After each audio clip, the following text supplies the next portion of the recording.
ብዙ ሰዎች የተሳሳተ የፍቅር አጋር ወይም ደግሞ የትዳር አጋር ለምን እንደምትመርጡ ለምን እንደሚመርጡ ስንቶቻችሁ የተለያየ መንገድ እንዳለው ታውቃላችሁ? ይሄ ሐሳብ ባይዘወይ ለሴቶችም ለወንዶችም ይሰራል።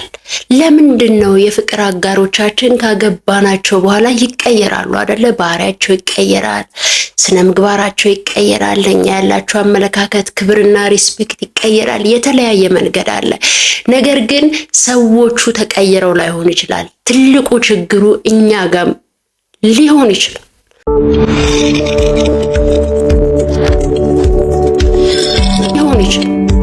ለምሳሌ ብዙዎቻችን ቶክሲክ ሪሌሽንሺፕ ውስጥ እንገባለን። መርዛማ የሆነ ሪሌሽንሺፕ ውስጥ እንገባለን። ሰዎች የመጀመሪያው ሰዎቹ የሚሉንን እንጂ ተግባራቸውንና ፓተርናቸውን የማንበብ ችግር አለብን።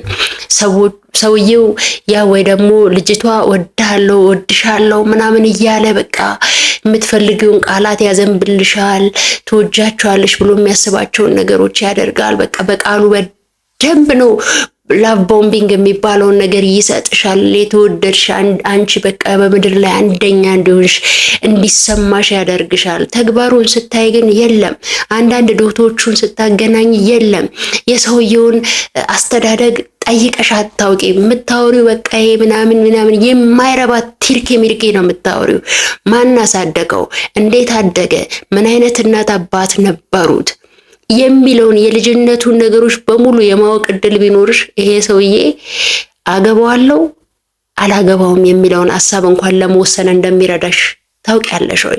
ሁለተኛ እንደዛ አይነት ሰዎች ሁልጊዜ በዙሪያሽ የሚመጡት ምናልባት አንቺ የልጅነት ትራውማ ሊሆን ይችላል። በልጅነትሽ አቢዩዚቭ የሆነ ወይም ደግሞ ትክክለኛ ጤናማ ያልሆነ ቤተሰብ ውስጥ ካደግሽና ራስሽ ነቅተሽ ያንን ትራውማሽን ካላከምሽ፣ ቁስልሽን ካላከምሽ፣ ካላደንሽ፣ እያንዳንዱን ነገር ኤክሰርሳይዝ አድርገሽ ፕሮሰስ እንዲያደርግልሽ ካልፈቀድሽ በስተቀር በተደጋጋሚ በህይወትሽ ውስጥ የሚመጣ ወንድ ተመሳሳይ ካራክተር ያለው ነው። አንዳንድ ሴት ሁሌ ሱሰኛ ሰው ነው ዴት የምታረገው። አንዳንድ ሴት ሁልጊዜ አምባገነን ወንድ ነው ዴት የምታረገው። አንዳንድ ሴት ተመሳሳይ ካራክተር ያለው ሰዎች ጋር ዴት እናደርጋለን።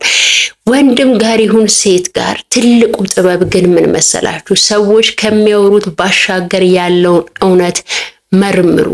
የሰውየው ፐርሰናሊቲ እንጂ አብሯችሁ የሚያኖረው ወደድኩሽ አይደለም። ወደድኩሽ ጀስት እንደ ሃኒሙን መግቢያው ነው። የሰውየው ትክክለኛው ማንነት ውስጥ ስትገቡ የምታገኙት ነው።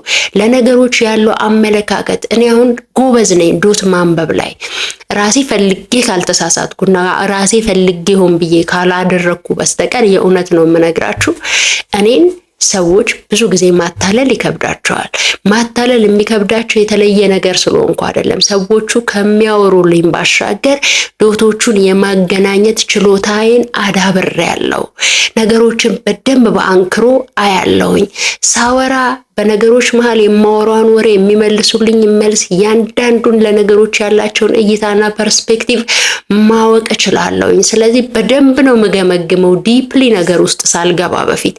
ይሄንን ጥበብ በማንበብ ራስን በማድመጥ መጀመሪያ ራስን በማከብ ራሳችሁን ስታክሙ ብቁ ስትሆኑ ኮንፊደንስ ሲኖራችሁ የሚገርማችሁ ነገር እነዛ አይነት ተልካሻ ወንዶች በዙሪያችሁ ማንዣበብ ራሱ ያቆማሉ። ኮንፊደንስ ያላትን ብርቱ የሆነችን ስማርት የሆነችን ነገሮችን የምታመዛዝን የሚገባትን የምታውቅ ያችን እንቁ ሴት ማንም ተራ ሰው እኮ መጥቶ አይለፋደድባትም።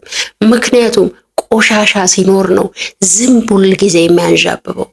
እናንተ ማር ከሆናችሁ የንብ ማረፊያ ነው የምትሆኑት። ስለዚህ አንቺ ቆሻሻው ነሽ ወይስ ማር? አንቺ ቆሻሻው ነሽ ወይስ የሚቀሰም አበባ?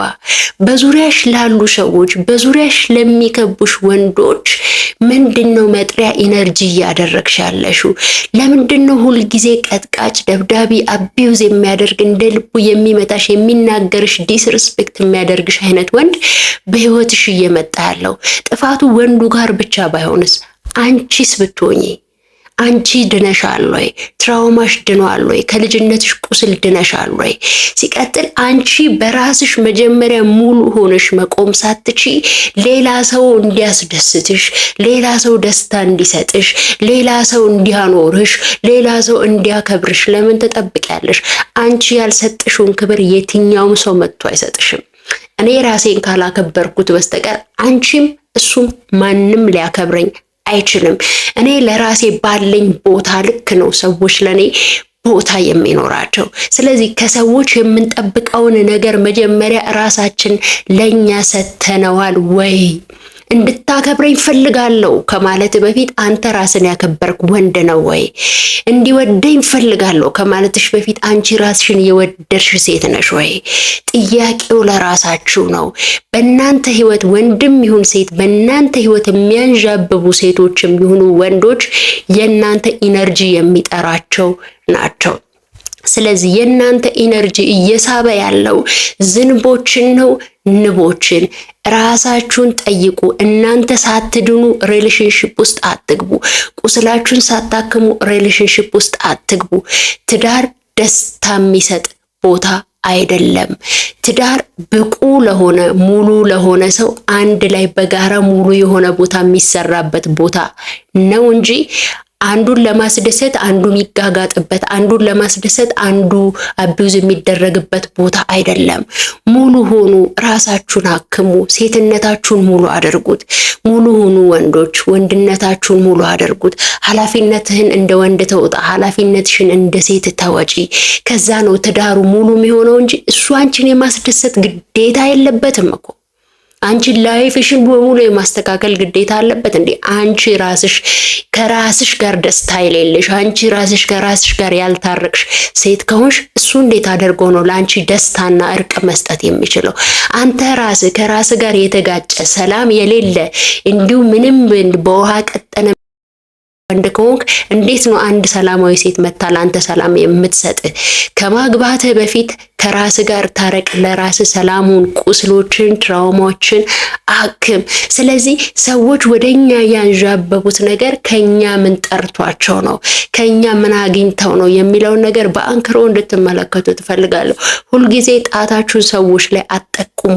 ተቀየረብኝ፣ ይሄ ሆነብኝ ከማላታችሁ በፊት እናንተ ትክክለኛን የሰውየውን ባህሪ ለማየት ለራሳችሁ እድል አልሰጣችሁትም። በፍቅር ስም አይ እንዲህ ስለሆነ እኮ ነው እያልሽ የሸፈንሽው፣ አይ ድንገት እንዲሆኑ ነው እንጂ እኮ እሱ እኮ ይወደኛል እያልሽ የሸፈንሽው ነገር ነው በህይወትሽ ዋጋ የሚያስከፍልሽ። አንተም እንደዛው በውበቷ ብቻ ተታለ ስንት ነገር ዲስሪስፔክት የሚያደርጉ ስንት አስቀያሚ ነገሮች እያየህ የገባህበት ትዳር ዋጋ እያስከፈለህ ነው፣ ዋጋ እያስከፈለሽ ነው። ስለዚህ ቆም በሉና ሙሉ ሁኑ። መጀመሪያ ራስ ላይ ስራ፣ ራስሽ ላይ ስሪ። እናንተ ብቁ ስትሆኑ ብቁ ትዳር፣ ነገ ደግሞ የሚፈሩት ልጆች ብቁ ስብዕና ያላቸው ይሆናሉ። ትዳርን ስታስቡ ሰልፊሽ አትሁኑ። ከእናንተ ባሻገር ነገ የምታፈሩት ትውልድ አለ። ጥሩ እናትና አባት መሆን ካልቻላችሁ እባካችሁ ለልጆቻችሁ ሰቆቃ አታውርሱ። አመሰግናለሁ። ሰብስክራይብ፣ ሼር ኤንድ ላይክ ማድረግ እንዳይረሳ።